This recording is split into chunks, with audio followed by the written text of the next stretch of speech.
தமிழகத்தில் விஜய் அவர்கள் செய்த ஒரு மாபெரும் புரட்சி யாராலும் செய்ய முடியாது. எந்த கட்சி வந்தாலும் செய்ய முடியாது.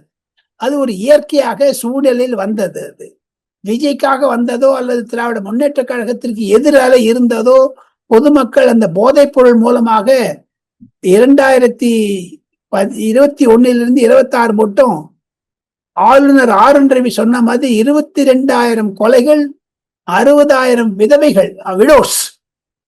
இதெல்லாம் பார்த்துதான் விஜய்க்கு அதை எக்ஸ்ப்ளாய்ட் பண்ணாரு, புரிஞ்சிருந்தாரு. திமுக ஒழிஞ்சுதுங்க. ஏற்கனவே நாம் இருவரும் பேசிக்கும் போது தொங்கு சபை வரும் என்றெல்லாம் நாம் பேசியிருக்கிறோம். அந்த பேக்ரவுண்ட்ல பாத்தீங்கன்னா விஜய்க்கு வந்தது ஒரே ஒரு ஆப்பர்ச்சுனிட்டி. நெக்ஸ்ட் டைம் விஜய்க்கு கூட வராது. பொதுமக்கள் புரிந்து கொள்வார்கள்.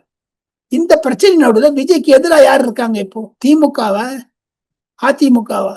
விஜய் திமுக எம்பி எம்எல்ஏக்கள் சாப்பிட போறாரு. KN நேரு, செந்தில் பாலாஜி எல்லாம் கைது செய்வாங்க, சிபிஐ மூலமாக, இடி மூலமாக. இந்த ஒரு தோரணையின் பின்னாடி தமிழகத்தில் எதிர்கட்சி என்றால் எந்த கட்சி இருக்கும்? தாங்கள் சொல்லுங்கள்.